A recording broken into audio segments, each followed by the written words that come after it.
Bueno, los objetivos de esta charla son clasificar las principales infecciones del sistema nervioso central, ver cuáles son sus características, por qué son importantes, por qué es importante considerarlas en la clínica, diferenciar entre las diferentes infecciones que pueden ser meningitis, encefalitis, el absceso, yema, la ventriculitis,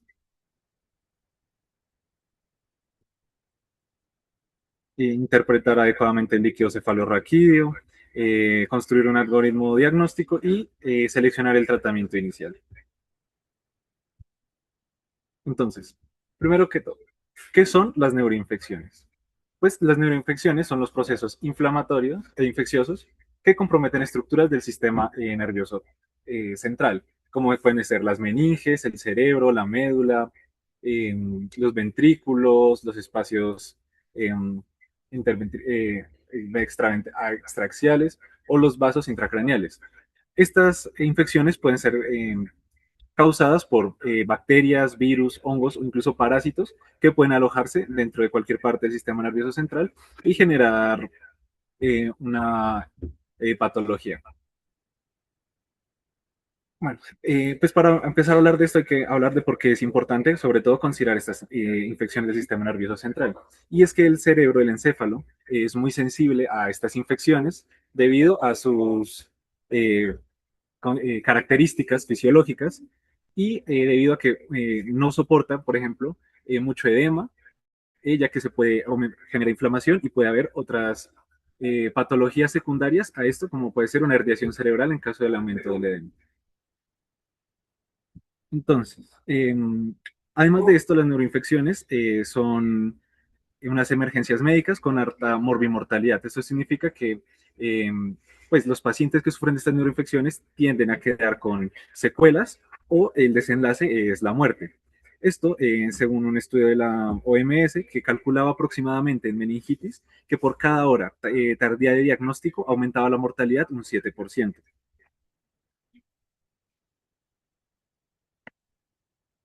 Bueno, la epidemiología. Eh, es difícil hablar de la epidemiología, ya que pues podemos hablar de diferentes enfermedades y de diferentes eh, agentes que causan estas infecciones. Entonces, digamos, estas son eh, estimaciones, digamos, de algunos estudios que se han hecho para ver aproximadamente cuáles serían la prevalencia de estas infecciones. Entonces, por ejemplo, en Estados Unidos y Europa se presenta aproximadamente entre un 0,5 a un 7 personas por cada 100.000 habitantes. En África se presenta de 10 a 40 de cada 100.000 y el 50% de los sobrevivientes presentan secuelas neurológicas. Por esto es importante, sobre todo en países tropicales y países en vías de desarrollo, considerar estas neuroinfecciones, ya que tenemos altos índices de prevalencia con respecto a países desarrollados y tenemos una mortalidad más alta. Bueno, dentro de la carga global, pues existen, digamos, diferentes condiciones que afectan directamente la posibilidad de tener estas patologías, dentro de las cuales está la ubicación geográfica, la edad y otras condiciones que iremos abarcando a lo largo de la charla. Dentro de ellas, por ejemplo, la meningitis, en 2019 se estimaron que habían 2,5 millones de casos y de esos 236.000 terminaron en muerte a nivel mundial. La encefalitis se estimó entre 500 a 1,5 millones de casos cada año. Y como ya mencioné, en África hay una mayor incidencia debido a que es algo que se conoce como el cinturón de la meningitis. Y esto se debe a que eh, en esas regiones africanas existen pues fronteras socioeconómicas para acceder a los sistemas de salud y también, digamos, hay agentes etiológicos como el meningococo que son endémicos de esa región y que causan meningitis sobre todo. Entonces, sobre todo se da en el África subsahariana y es por eso que tiene las tasas de incidencia y mortalidad más altas del mundo.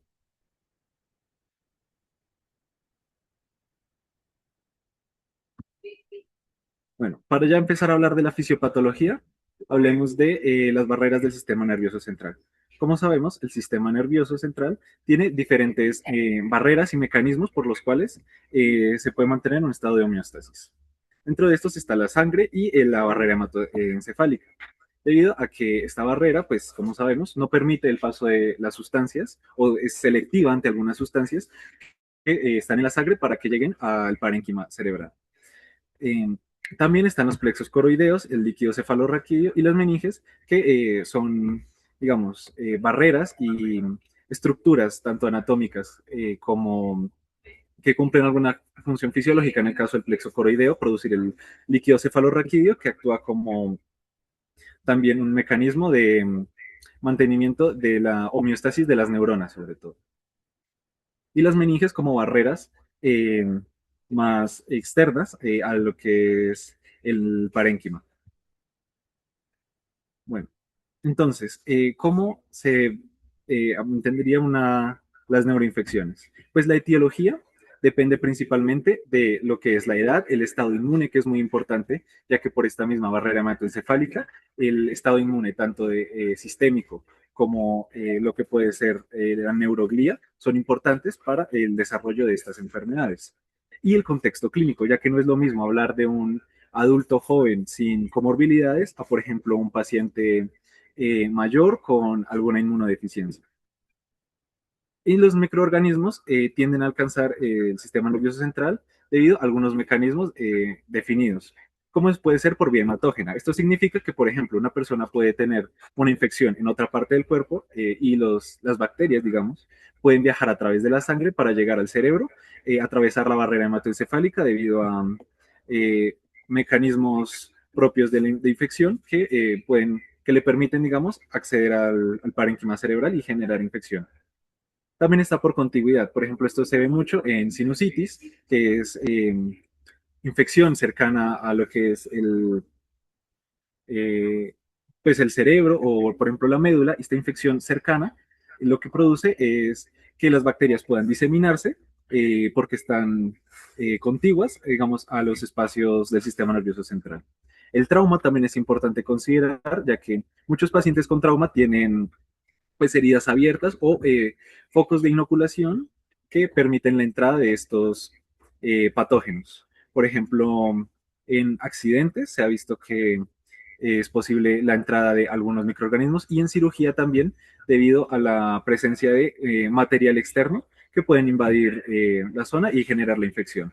La neurocirugía también es importante debido a que, pues, como se están atravesando, por ejemplo, las meninges de manera pues quirúrgica, esto representa un foco que me permite, que le permite a una bacteria, sobre todo a las que pueden formar biopelículas, que atraviesen pues, estas barreras y lleguen directamente a lo que puede ser el líquido cefalorraquídeo o el parénquima, depende de la intervención que se realice.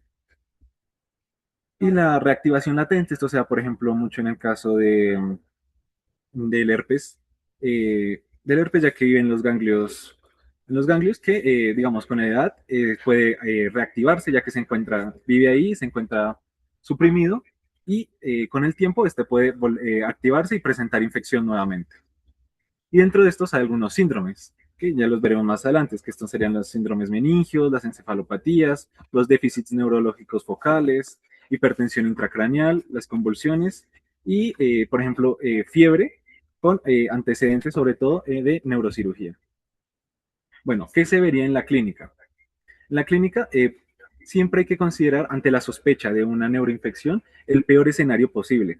¿Esto por qué? Porque es mejor considerar que pueda ser una neuroinfección que, como ya vimos, representa una alta morbimortalidad, a considerar que sea algo más, no sea, y el paciente pues termine con alteraciones permanentes o que llegue a la muerte.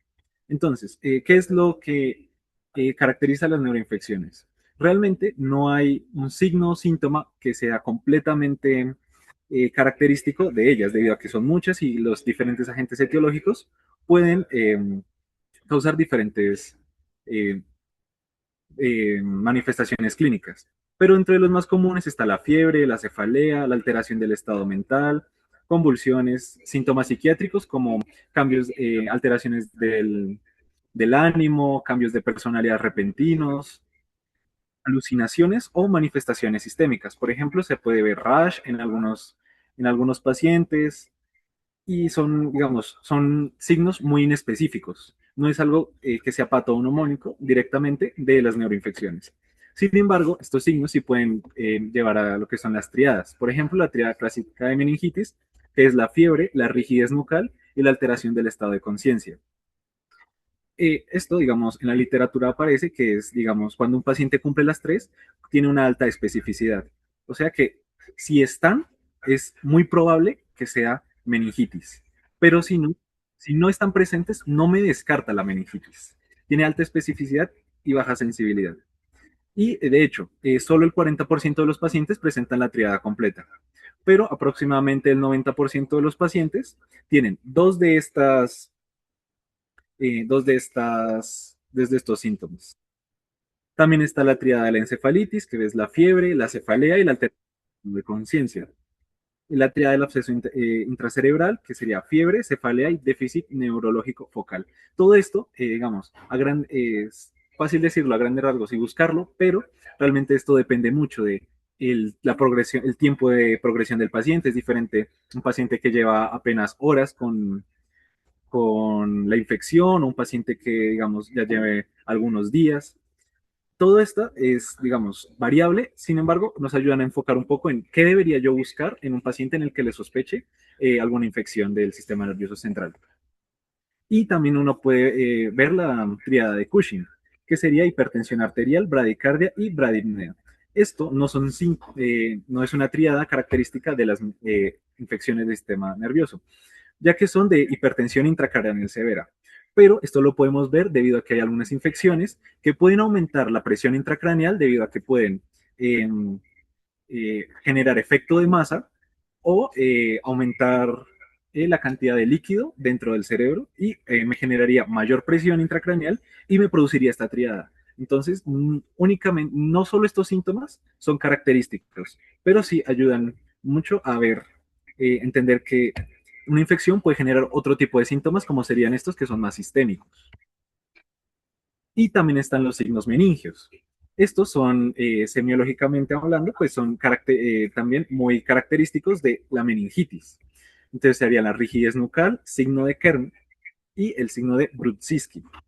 Signo de Kern es que cuando uno levanta la pierna del paciente y trata de estirar la rodilla, le genera mucho dolor. Y Brudzinski es que cuando uno le pide al paciente que se acueste y levante la cabeza, él va a, sin quererlo, levantar las piernas.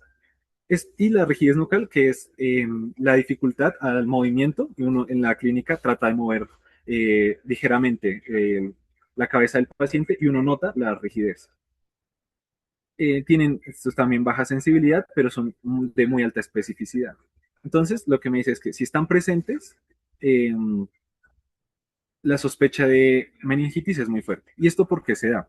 Esto se da debido a que las meninges se extienden a lo largo de todo el sistema nervioso central, que está desde pues, el cerebro hasta la médula y la caudequina. Entonces, cuando se trata de flexionar el cuello, o como hay mayor presión y las meninges están inflamadas sobre todo, se genera esta tensión dentro de las meninges que genera el dolor y que al mover el cuello el paciente mueva las piernas. Sobre todo es por la inflamación de las meninges que, digamos, al mover la columna o las, al tratar de movilizarlas como anexos, como puede ser la caudequina y los radículos que están hacia las piernas, terminan generando más, pues el dolor. Bueno, dentro de la anatomía hay que, cada patología se asocia a un compartimiento específico. Entonces, como ya hablamos, pues cuando hay una infección en las meninges, es la meningitis, cuando se infecta directamente el parénquima, sería una encefalitis. Cuando hay un parénquima, pero esta se encapsula debido a mecanismos inmunes o incluso algún tipo de mecanismo molecular de los propios patógenos, esto sería un absceso. Cuando se infecta el espacio subdural, pues se le llama empiema, y cuando hay alguna afección en los ventrículos, una infección, es la ventriculitis. Bueno, dentro de los principales agentes, digamos, podemos ver que estos afectan diferentes grupos.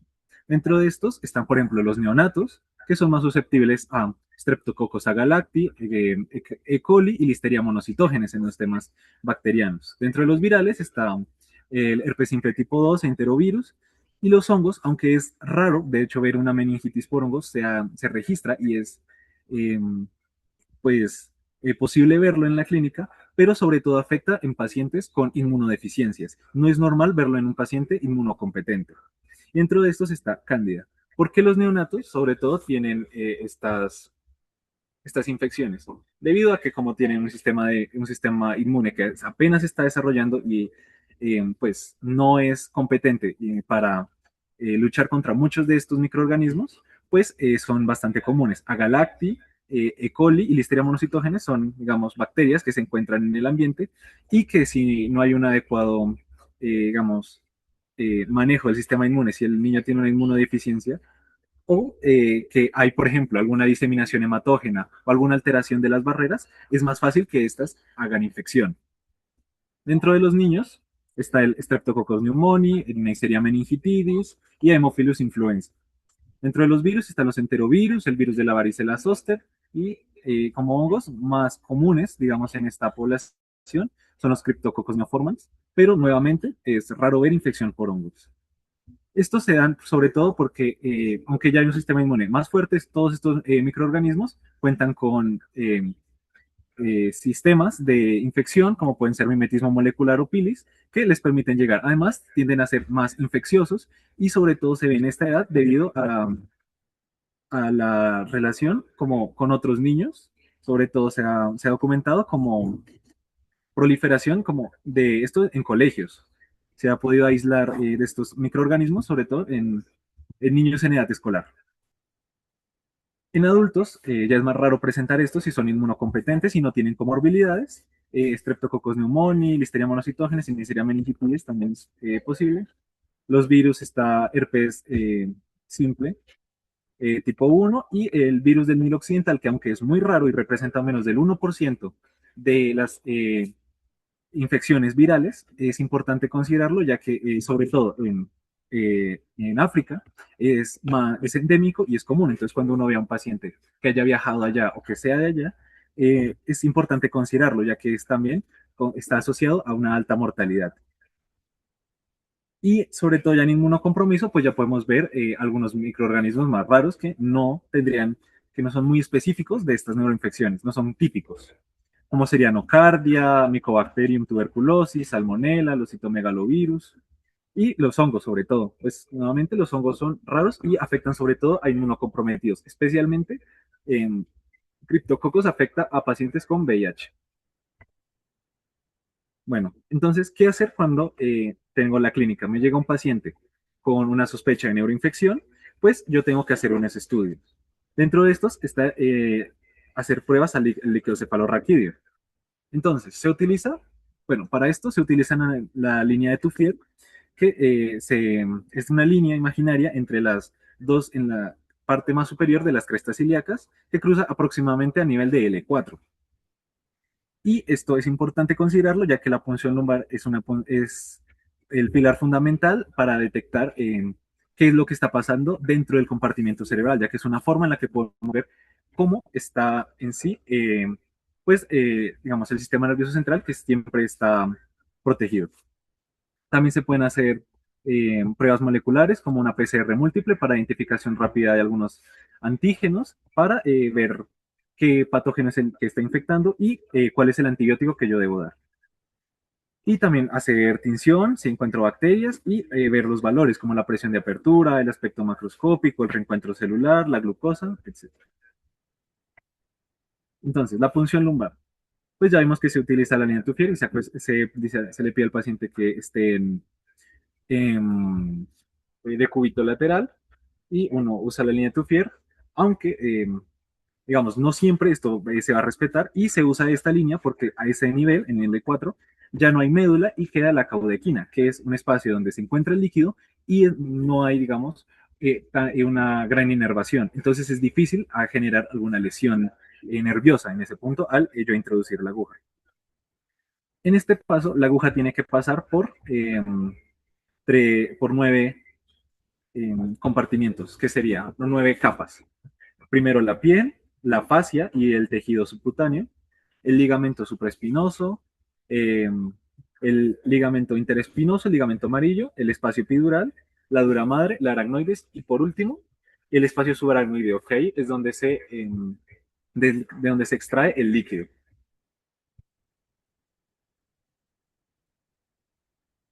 Bueno, pero digamos, la punción lumbar no siempre se puede realizar, ya que tenemos unas indicaciones, unas contraindicaciones absolutas y otras relativas. Dentro de nuestras indicaciones está primero la sospecha de una neuroinfección y la sospecha de una hemorragia subaracnoidea, la sospecha de enfermedades del sistema nervioso, por ejemplo, un Guillain-Barré o meningitis carcinoma. Esto sobre todo para buscar algún antígeno o ver si hay una células del sistema inmune que están invadiendo y están pudiendo afectar al sistema nervioso central. Eh, y pues un alivio terapéutico, sobre todo cuando hay, en algunos casos, no siempre se realiza en aumento de la presión por aumento de líquido. No siempre, pero es más no es un manejo definitivo, es más manejo sintomático. Dentro de nuestras contraindicaciones tenemos las absolutas y las relativas. Que, bueno, las absolutas, digamos, son que la piel esté infectada nuevamente. No queremos, si el paciente no tiene una neuroinfección, yo no quiero causarle una. Entonces, si hay una infección cercana al lugar de L4, a la línea de Tuffier, yo no debería realizar eso, porque, digamos, el riesgo, como ya dije, de atravesar las 9 capas fisiológicas y así producir otra infección, pues no es rentable. Cuando hay presiones desiguales entre los compartimientos supratentorial e infratentorial. Esto se debe a la herniación. Cuando hay un aumento de la presión de estas dos cavidades, y yo no cuando hago la punción, yo voy a liberar presión de la parte infratentorial. Entonces, la presión va a tratar de ir hacia el lugar con menor presión. Entonces, todo lo que es la presión aumentada en el compartimento supratentorial va a tratar de irse hacia el infratentorial. Y en algunos casos esto me puede generar eh, un, una herniación cerebral. Y también está las masas en la fosa posterior, nuevamente, porque no quiero generar la herniación, ya que es el mayor miedo de la punción lumbar.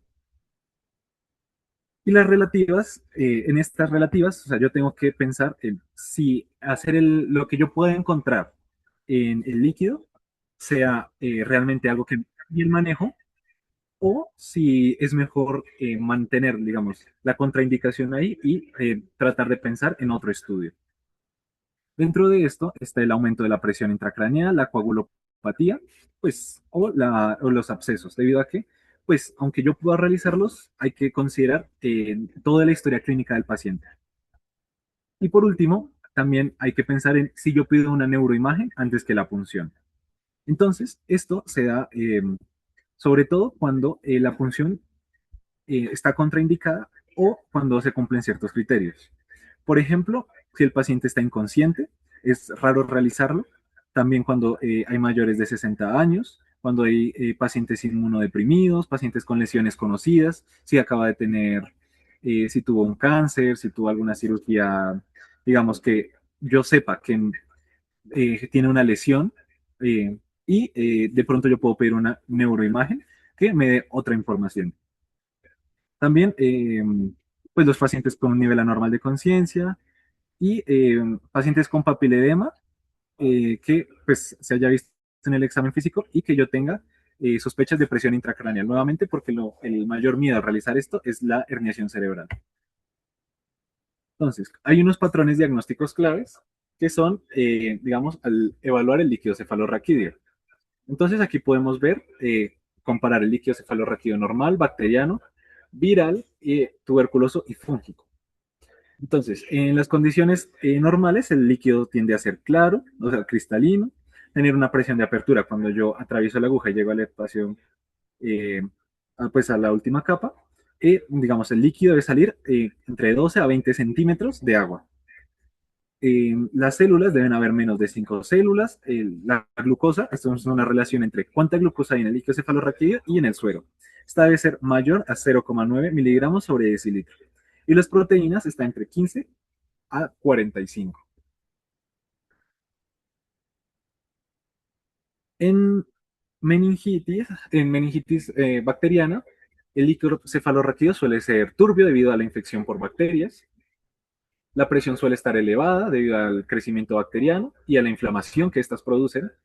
Um, y la celularidad puede llevar incluso a más de 1000. Esto debido a infiltración del sistema inmune que atraviesan la barrera hematoencefálica para tratar de combatir la infección.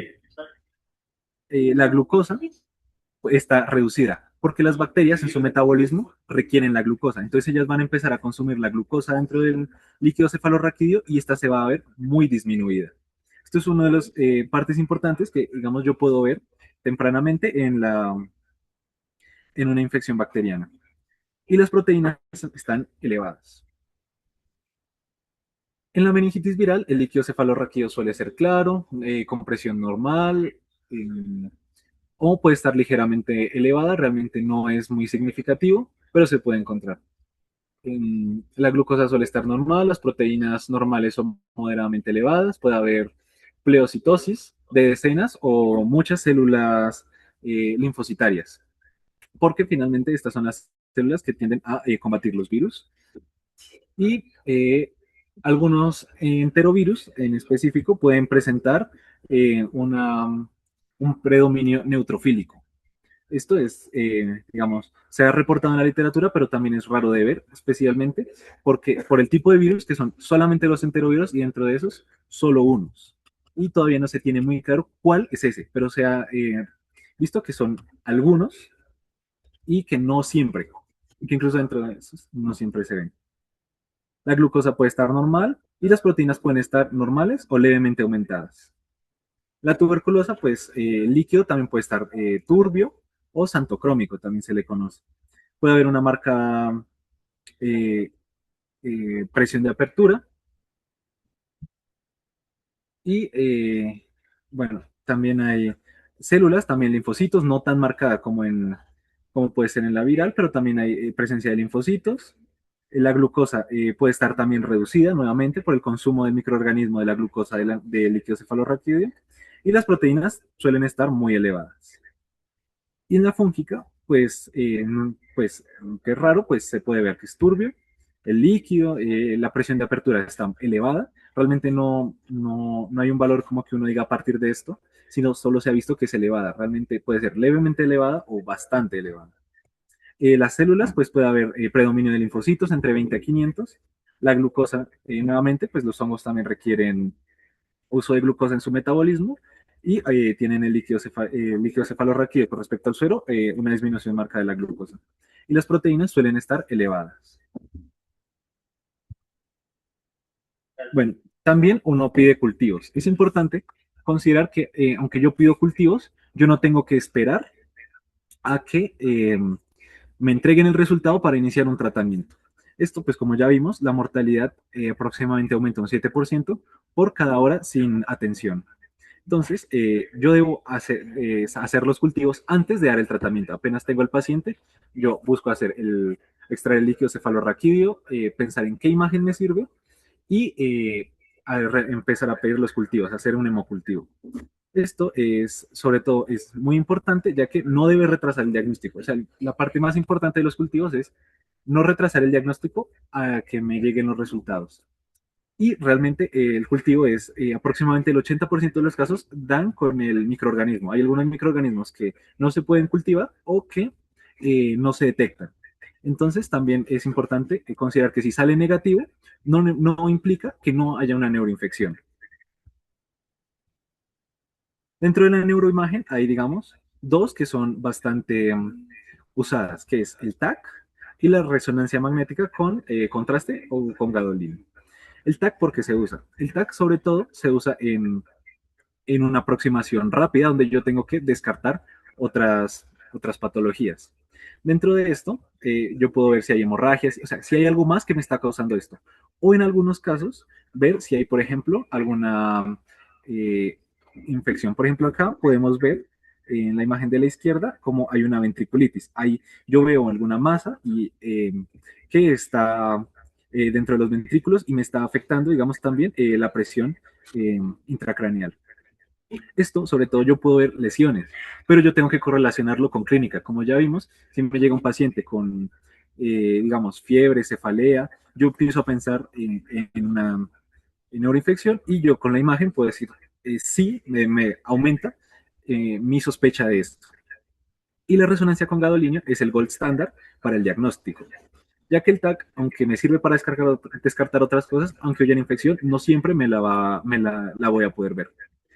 Y la resonancia con gadolínio es, pues con el contraste me permite ver mayor la lesión. Como podemos ver acá en la izquierda, podemos ver como en la fosa posterior hay, digamos, una hiperintensidad, que esto es una meningitis eh, en este caso.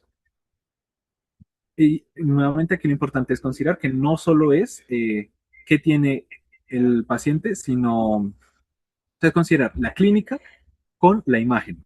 Una imagen por sí sola no me va a dar un diagnóstico, tengo que correlacionarlo con los estudios que ya hice o con la historia del paciente. Pues como ya vimos, la neuroimagen también se puede pedir primero y es importante pensar que si yo la pido primero, pues no siempre voy a poder ver el líquido. Entonces, cuando yo tengo el paciente, tengo el tratamiento empírico. O sea, yo aunque no tenga las imágenes, no tenga el líquido y no tenga los hemocultivos, si yo tengo una alta sospecha de esto, yo empiezo por el tratamiento empírico, que no se debe retrasar bajo ninguna circunstancia, a menos que haya alguna contraindicación con algún antibiótico, y en ese caso se debe cambiar por otro, no se debe retrasar. Entonces, en los adultos mayores de 50 años, se utiliza una cefalosporina de tercera generación más vancomicina. Esto usa ceftriaxona, eh, 2 gramos cada 12 horas, cefotaxime 2 gramos cada 4 a 6 horas, alguna de estas, y vancomicina 15 miligramos por kilo cada 8 horas, o cada 8 a 12 horas. Esto si el paciente no tiene alguna comorbilidad. En adultos, eh, con más de 50 se añade la ampicilina, se da la cefalosporina, la vancomicina y se añade la ampicilina 2 gramos cada 4 horas. Esto para proteger contra listeria monocitógenes, que en este grupo poblacional es un agente importante a considerar. Si yo sospecho una encefalitis viral, yo adiciono el aciclovir, que es 10 miligramos por kilo cada 8 horas. Y el coadyuvante es la dexametasona, 10 miligramos cada 6 horas por 4 días. Entonces, porque si yo tengo una infección, voy a dar dexametasona. Esto se porque yo lo que quiero es disminuir la inflamación. Como ya vimos, uno de los problemas de estas neuroinfecciones es el aumento de la presión y la inflamación del cerebro. Entonces, yo con esto lo que quiero es disminuir la inflamación principalmente. Y también se ha visto que mejora el pronóstico de los pacientes, mejora digamos, el desenlace y el manejo antibiótico. Se ha visto que es bueno para ayudar a los pacientes. Y pues disminuye mortalidad, sobre todo, es lo importante. Entonces, el enfoque diagnóstico sería, pues yo tengo el paciente, evalúo por historia clínica, los síntomas, signos, los signos meningios, yo lo evalúo y hago una ABC de trauma, que es evaluar la vía aérea, o sea, hacer todo el procedimiento de si el paciente está hemodinámicamente estable. Si no, empiezo eh, a pues a manejarlo más como un paciente inconsciente, en UCI, o sea, tratar de garantizar que el paciente siga vivo para poder eh, tratarlo. Yo en ese momento, yo hago, saco los hemocultivos y pienso si necesito un ATAC antes del líquido cefalorraquídeo, de la punción lumbar. Si sí, hago un TAC. Si no, pues Yo lo hago y doy el tratamiento empírico. Y el tratamiento se da, hay que considerar también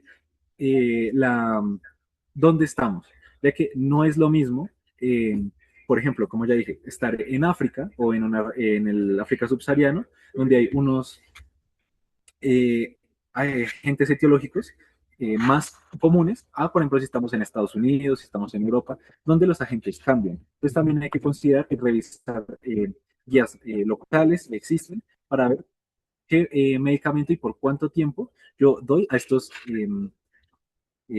agentes específicos, ya que aunque yo empiece con un tratamiento empírico, si los resultados me indican que yo tengo un agente específico, yo cambio mi tratamiento para atacar. También yo quiero ver si tiene sensibilidad o resistencia a algunos medicamentos. Esto sobre todo en infecciones asociadas a intervenciones quirúrgicas. Si yo, por ejemplo, se infecta la derivación de la válvula de Hakim, pues yo hago los cultivos, también saco la válvula, miro los cultivos y si me dice que es una bacteria resistente, pues yo no le voy a dar ese medicamento. Yo tengo que buscar qué otro antibiótico me sirve para tratar este, este agente. Bueno, pues ahora después de esta pequeña introducción, vamos a hablar más a medida, más a fondo sobre las entidades clínicas principales que nos podemos encontrar. Y vamos a empezar hablando entonces em, de la meningitis.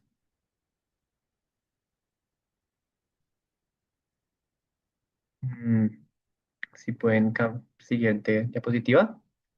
Gracias. Bueno, bien, entonces como lo vemos, la meningitis, como no lo explicaron, como Juan Pablo lo explicó anteriormente, es una inflamación aguda de las leptomeninges en el espacio subaracnoideo. Y vamos a ver que en este tipo de inflamaciones, estas generalmente son causadas por bacterias, virus u hongos. Vamos a empezar hablando entonces un poquito de la epidemiología que tiene. Entonces, desde este punto de vista epidemiológico, vemos que continúa siendo un problema de importancia en salud pública, ya que en el 2019 se registraron 236 muertes asociadas a meningitis. Y en adultos principalmente es un agente importante, el Streptococcus pneumoniae, la cual es la principal causa. Asimismo, podemos encontrar que la mortalidad aproximada que hay en esta relación viene a ser en primer lugar neumococo del 20 al 30% y meningococo del 5 al 10%. Y así, de igual forma, de un 30 a un 50% de los sobrevivientes presentan algún tipo de secuelas neurológicas. En el diagrama que vemos entonces a mano derecha, podemos ver un poquito de la fisiopatología que podemos encontrar en la meningitis. Y este proceso inicia con una colonización nasofaringea, la cual posteriormente evoluciona a una bacteriemia y este microorganismo lo que hace es atravesar la barrera hematoencefálica y llega entonces al espacio subaracnoideo generando una inflamación. Posteriormente, esto genera un aumento en la presión, lo cual resulta en un edema cerebral y pues al aumentar la presión intracraneal, existe un daño neuronal importante que hay que revisar, ¿cierto? Este daño neurológico es de vital importancia, pues evitar que progrese y evitar que el paciente continúe con secuelas. Y entender que principalmente el daño neurológico no lo produce directamente la bacteria, sino la respuesta inflamatoria que tienen en el hueso. Siguiente, vemos entonces una tabla. En esta tabla podemos observar qué microorganismos son principalmente responsables y cuáles dependen del contexto clínico. Entonces, al entender nosotros el contexto del paciente, podemos nosotros asociarlo a un patógeno. En pacientes menores de 50 años podemos ver que principalmente está Streptococcus pneumoniae y Neisseria meningitidis. En pacientes mayores de 50 años tenemos a Listeria monocitogenes. En neurocirugía, y pues es por esto que es importante entender que la ampicilina hace parte del tratamiento empírico, pues para poder cubrir este problemática que se tiene. Bueno, pues en neurocirugía también podemos encontrar que en estos pacientes predomina los pseudosomas aeruginosas y otros gérmenes hospitalarios que podemos encontrar. Y en pacientes que tienen la comorbilidad de VIH podemos sospechar de Cryptococcus. Continuamos entonces con la clínica y el diagnóstico que podemos observar en la siguiente diapositiva. Como bien lo habló Juan Pablo, hay una triada muy clásica que nos puede llevar a nosotros a sospechar de una alta especificidad que tiene el paciente con la meningitis. Y esto suele manifestarse principalmente a través de la fiebre, la rigidez de la nuca, la alteración del estado de la conciencia y mental. Sin embargo, esta triada, como lo mencionó anteriormente Juan Pablo, no está siempre presente, por lo que aún se debe mantener la sospecha o sea, esto nos indica un alto índice de sospecha y hay que mantener igualmente la sospecha. El daño neurológico podemos hacerlo también iniciándolo o sea, el daño neurológico pues, se puede observar a través del exudado purulento subaracnoideo, el cual, como lo mencionamos anteriormente, genera un edema y esta presión que se genera sobre el cerebro va evolucionando y generando un daño al paciente. Bueno, en cuanto al diagnóstico, podemos hacerlo a través de hemocultivos, los cuales posteriormente y pues a la punción lumbar, y así se puede hacer el análisis de líquido cefalorraquídeo mediante citoquímicos, perdón. Gram, un cultivo, y así como otras pruebas moleculares que podemos utilizar. Y es importante recordar que en pacientes con una hipertensión intracraneal o efecto de masa debe realizarse primero una tomografía para disminuir el riesgo de una herniación cerebral. Continuamos entonces em, con el tratamiento que podemos observar. Perdón, la anterior diapositiva. En cuanto en el tratamiento, tenemos que entender que este nunca debe retrasarse mientras se esperan los resultados del laboratorio. Al hacer la estabilización del paciente siguiendo el ABCDE, podemos obtener una primera imagen diagnóstica y asimismo podemos obtener los hemocultivos y pues podemos iniciar los antibióticos empíricos, todo de acuerdo al riesgo que tiene el paciente y a los factores que se presentan a sí mismos. En mayores de 50 años añadimos ampicilina, principalmente por lo que habíamos comentado anteriormente para cubrir la listeria. Si existe alguna sospecha también, alguna sospecha, perdón, de encefalitis viral, se debe agregar aciclovir. De igual forma, entre las complicaciones que existen a través eh, de la meningitis está la hipoacusia, la hidrocefalia, la vasculitis cerebral, las convulsiones y pues finalmente la muerte. Lo que es importante para resaltar que el tratamiento y el diagnóstico precoz son el mejor garante de la vida. Bueno, pues ahora continuamos con nuestra segunda entidad clínica, que es la encefalitis. En este caso, la encefalitis corresponde a una inflamación del parénquima del cerebro. Y a diferencia de la meningitis, aquí el compromiso principal viene a ser el tejido cerebral como tal. En cuanto a la incidencia que podemos observar de la encefalitis, eh, el paciente eh, del, de la encefalitis, perdón, em, hay una incidencia, pues, continuar la siguiente diapositiva, hay una incidencia de 2 a 8 casos por cada 100.000 habitantes al año, y la causa más frecuente de encefalitis esporádica es por el virus del herpes simple tipo 1, HSV, Simple Herpes Simple Virus. Asimismo, la fisiopatología consiste en la reactivación del virus desde el ganglio trigeminal hacia el lóbulo temporal, donde de igual forma se produce una necrosis hemorrágica. Sin el tratamiento, la mortalidad puede llegar a alcanzar hasta un 70%. Y esto lo constituye por esto, es que la encefalitis es una emergencia neurológica importante. En la siguiente diapositiva vamos a encontrar una imagen. Y esta imagen quiero que la revisen muy bien porque es muy importante entender esta resonancia. Y lo que podemos ver es una comparación entre lo que encontramos en un cerebro normal y uno que tiene encefalitis. Vemos un compromiso importante del lóbulo temporal Esto nos indica que puede ser una encefalitis herpética. Esta localización lo que nos lleva a asumir también es porque muchos pacientes pueden presentar con encefalitis algún tipo de compromiso neurológico, ya sean cambios del lenguaje, conductuales, de la personalidad, trastornos y crisis de convulsión que pueden aumentar y desarrollar mucho peor, pueden agravar el daño neurológico y generar un deterioro cognitivo del estado de la conciencia importante. Ahora, en cuanto a la clínica y tratamiento, en la siguiente slide podemos ver que los síntomas principales son la cefalia, la fiebre, los déficits focales y las convulsiones.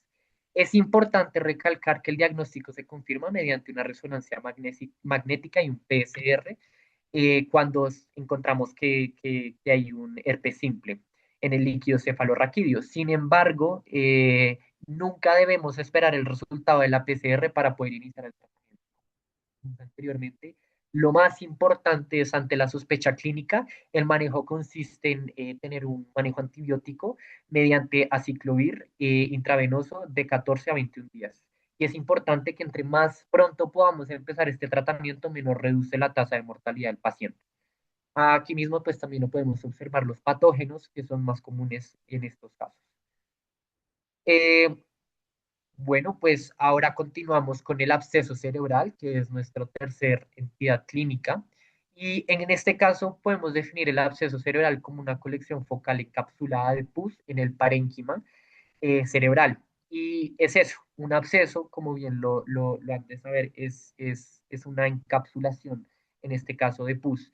Y generalmente se origina a extensión de la sinusitis, la otitis o de ciertas infecciones odontogéneas, aunque también lo puede producir por una diseminación hematógena. Eh, Podemos ver entonces que la epidemiología, en este caso la verdad no es muy común, es predominante en hombres y hay una mortalidad no muy elevada. En cuanto a la fisiopatología, como lo comentamos, este tipo de afecciones como la sinusitis, las afecciones odontogénicas, la otitis, etcétera, pueden llegar a producir una cerebritis localizada que posteriormente evoluciona hacia una necrosis del tejido. Y esta necrosis se encapsula posteriormente y genera pus. Y esto genera un absceso cerebral y un daño neurológico. Por eso es importante que lo tengamos en consideración, ¿cierto? En este caso podemos nosotros ver que los pacientes en la siguiente slide podemos ver también una imagen diagnóstica. En la imagen diagnóstica que vemos en la siguiente slide, vamos a ver exacto, vamos a ver la comparación también que existe. Vemos claramente hacia la parte, hacia la parte de la derecha podemos ver un absceso importante que tiene este paciente. Y esto nos lleva a nosotros a ver que este tipo de pacientes tienden a sufrir de cefalias, de fiebre, de déficits focales, convulsiones, entre otros. Y la resonancia con contraste es el estudio que nos puede dar a nosotros mejor un diagnóstico de elección, ya que nos lleva a nosotros a entender mejor el absceso. Y es importante recordar que en este caso la punción lumbar, está contraindicada cuando existe un efecto de masa por el riesgo de herniación cerebral. Entonces es importante tener muy, muy en cuenta esto a la hora de estar pensando si se va a realizar una punción lumbar. Bueno, y entonces ahora en la siguiente diapositiva vamos a ver un poco sobre el tratamiento y el pronóstico que tiene ese tipo de pacientes. Vamos a ver entonces en la diapositiva siguiente una imagen, eso. Ahí vemos entonces cómo prácticamente el tratamiento combina diferentes antibióticos y asimismo la idea es llegar a un drenaje neuroquirúrgico. El absceso representa una emergencia neuroquirúrgica, ya que pues principalmente se tiene que drenar esta pus que se tiene encapsulada en el parénquima. Habitualmente lo que se emplea es la ceftriaxona, la cual se suma el metronidazol y también en ciertos casos la vancomicina. Esto principalmente si existe un riesgo de Streptococcus aureus resistente. La decisión quirúrgica pues también va a depender del tamaño del absceso, la localización y el estado que tiene el paciente. Pero la idea es principalmente poder llegar a la neurocirugía para poder tener este absceso que se... Bueno, ahora continuamos con nuestra cuarta entidad clínica, que es el empiema subdural. Y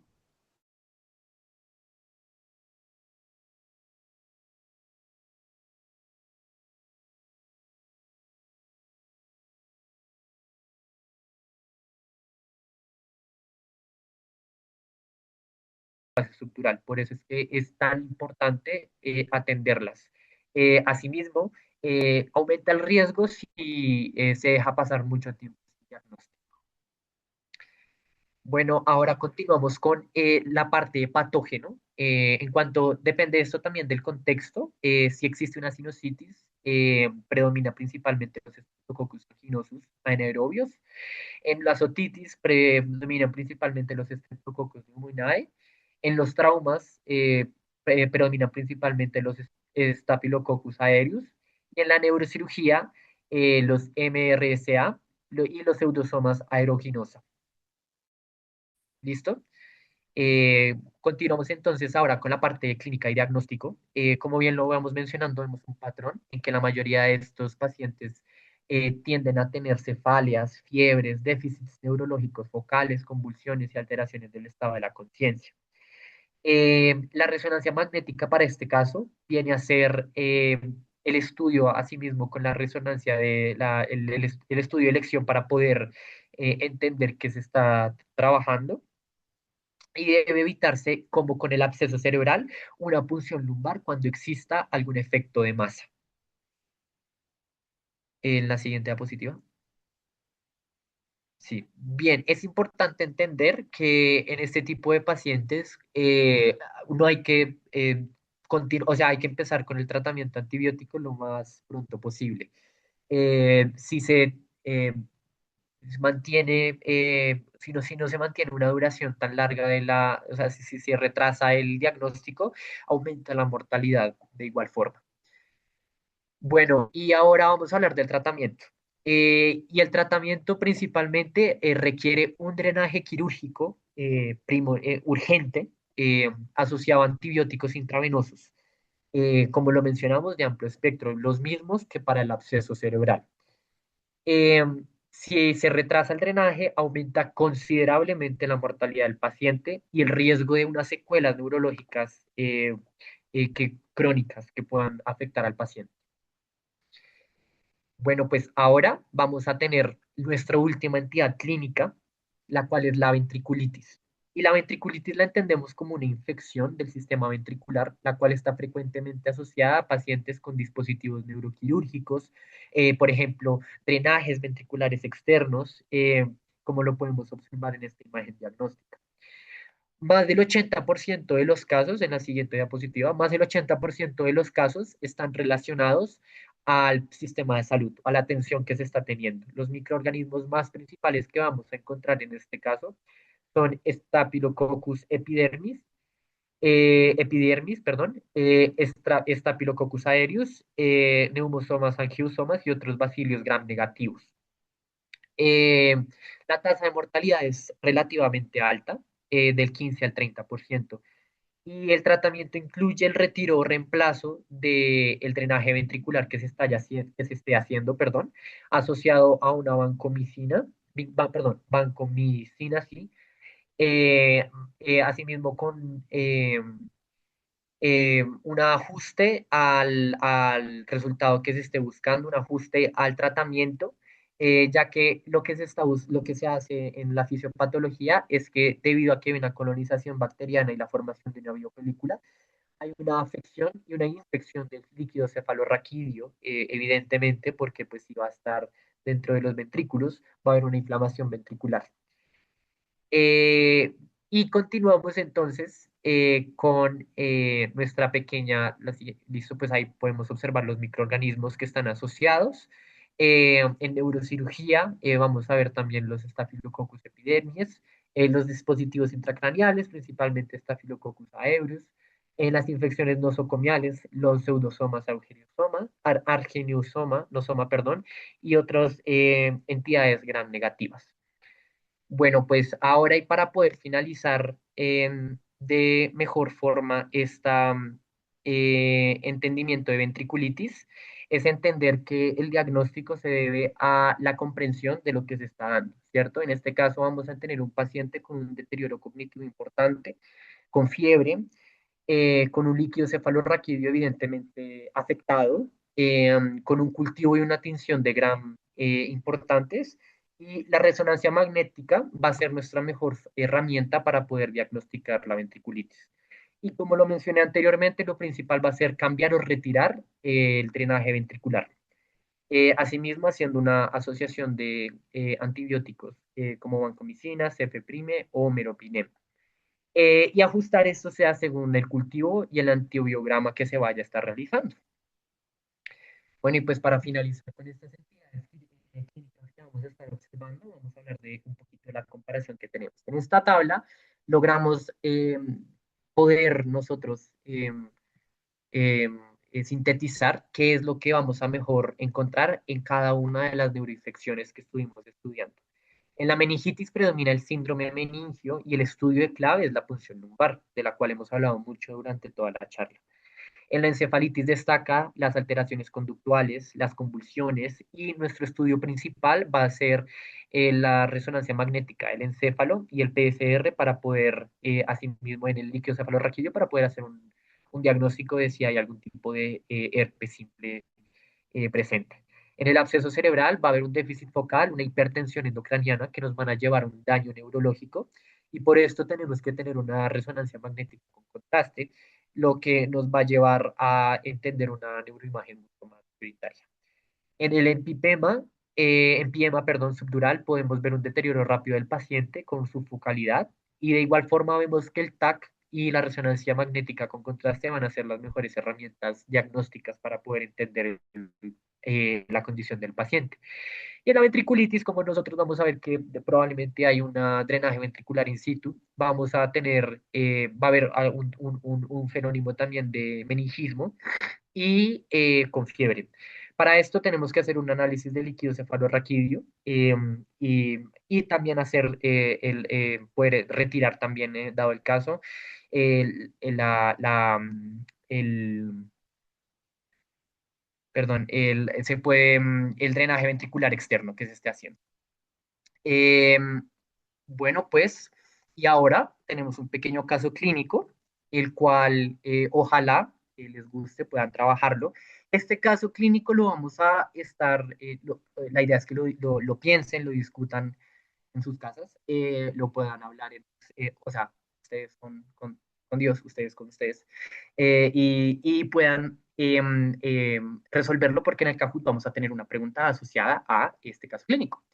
Entonces, pues lo voy a leer. El paciente, vamos a encontrar un paciente masculino de 58 años con antecedentes de diabetes mellitus, el cual consulta por 48 horas de fiebre de 39 grados, con cefalia intensa, vómitos y desorientación. Durante la valoración presenta rigidez de nuca y una crisis convulsiva focal.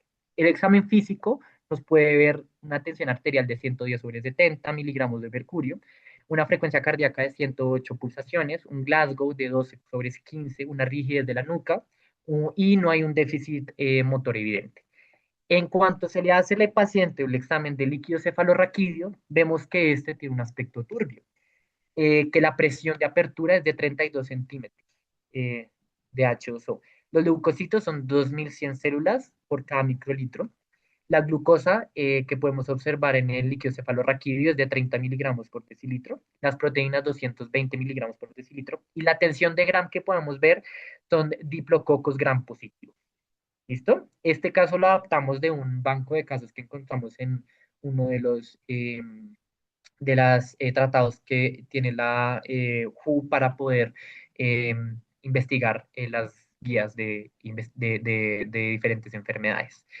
Entonces, ahora les vamos a pedir que se unan a un Kahoot que hemos preparado con mucho cariño para poder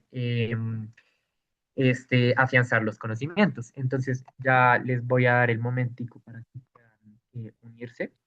Un minuto. Mm, y ya,